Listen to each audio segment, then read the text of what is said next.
Hello everyone, it's Oliver Harper here, and I'm back with Richard Jackson. Now today I'm going to be reviewing a new gaming device. Now to the untrained eye it may seem like a generic arcade stick that is two-player, but in fact it has over 600 arcade ROMs built into it. As you can see, it's a Pandora's box. Now Pandora's box is a kind of JAMMA device where it's like a PCB with loads of games built in, and it's got a JAMMA connector output, but that JAMMA connector inside goes through to an HDMI output or VGA. This is the 4th edition. There's been obviously 3 others, all varying degrees of quality and the sort of games you get on them. This one is mostly fighting games, and you get scrolling beat 'em ups and some of the classic ones. It does say 650 plus games, but there isn't really 650. It's like 634. I think there's probably less. There's less than that because there's a lot of double ups. So you've got, for example, you'd have Metal Slug 1 to 6 or 7, whatever, but then it will have Metal Slug like Plus or Metal Slug 2 Plus. It's like a modified version of it. I think about 500 games are slight variations on Street Fighter 2. Yeah, there's a lot. There's a lot. You get the bootleg Street Fighter 2s, like the Rainbow Edition. We do ridiculous amount of fireballs. But there's a lot of just genuine decent arcade games on there that aren't just kind of bootleg ones. The quality wise, emulation wise, it's running off MAME. So I don't think it's anything else that's kind of any other proprietary kind of software. So the emulation is, in most cases, perfect, and in some cases it's just a little bit like hit and miss. It's not unplayable, it's not slow, but you've got screen tearing slightly, and some of the graphics have video smoothing, which isn't something I'm a fan of. Anti-aliasing as well, it seems. Yeah, there's moments where, when I loaded up the machine, I started playing through some of the games at first. I'm thinking, this looks all been smoothed and smudged over. I was like, okay, I'll go into the main menu, which is on the back of the machine. There's a little switch you can press, and it gives you a bunch of menus. It's very simplistic. It's not very detailed. You can put on free play or how to exit a game, testing the controls like up, down, left, right, and see if the buttons work. But I think there's something called quality optimization, which is on or off. So on, it's supposed to imply that video smoothing is there. Off, it shouldn't be that. With it off, it should be pixel perfect kind of animation. But for some reason, it's a reverse. So I had to turn it on to get the true effects. Now, not all of the games will have the true representation of the pixel graphics. There's a lot of smoothing in some of the older ones where we played The Simpsons and Ninja Turtles. Growl. Yeah.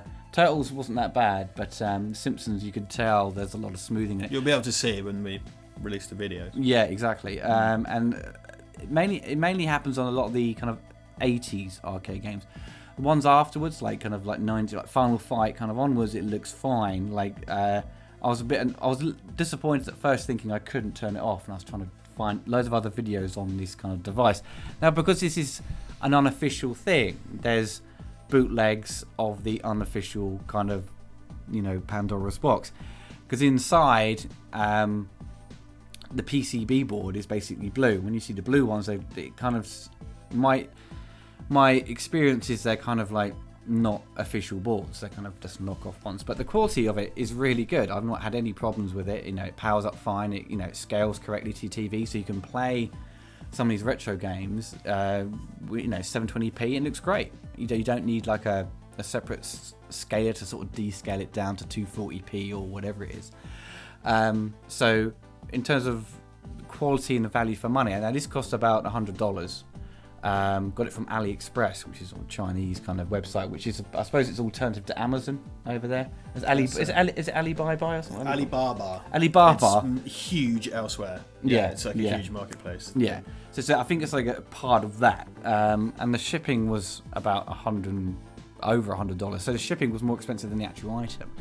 Now, this was the cheapest I could find this kind of thing. This was recommended to me by one of my friends, Guru Larry, who I said to him, I might try and upgrade to sort of get another retro console. And he goes, don't bother, get one of these things. And he kind of pulled it out and showed me and said, look, this has got 600 plus games on it. It's got tons of Neo Geo games, all Capcom fighters. I was like, right, this is what I want. In my teenage years, I was playing a lot of Street Fighter Alpha and X-Men vs Street Fighter. So this was like, the best thing to have, instead of me going buying like a Sega Saturn again or something and trying to relive my nostalgia through a Sega Saturn. But I thought, well, the best thing to do, get one of these. And we had a good time playing this. It wasn't poor emulation, was it? No, it's fine. I mean, the thing is, ultimately, let's just so you imported it, so it's $100 like postage. Let's just assume it was $100. It's sort of 70, 80 quid.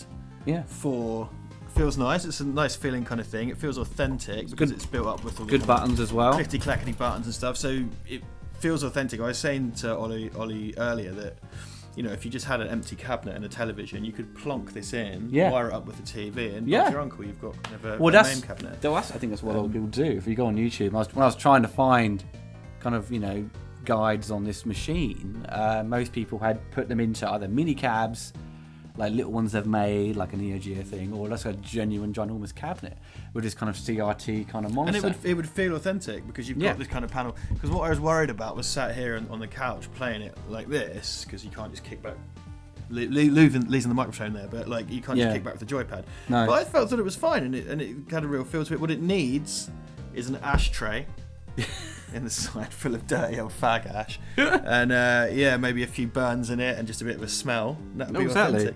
But it's a cool kind of plug and play console. I mean, sound wise, because it's got HDMI out, the sound does go through that connector to your TV, but I found it to be out of sync. But the audio, there is a speaker at the back of the machine, which is a built-in speaker, so the audio comes out of that, so it kind of feels like an arcade again when it's right next to you. I thought that sounded surprisingly good. Yeah, because when you said there's a speaker, and I was just like, ugh. But it sounded really good. Also, you've got a mini jack here on the back, a 3.5mm kind of headphone jack. Yeah. So you can then just plug it into whatever you like. You can plug it into external speaker. Yeah, plug into headphones. Yeah, so irritating your neighbours. USB here as well. Is that for updating the firmware or something? I'd presume so. I'm not sure that.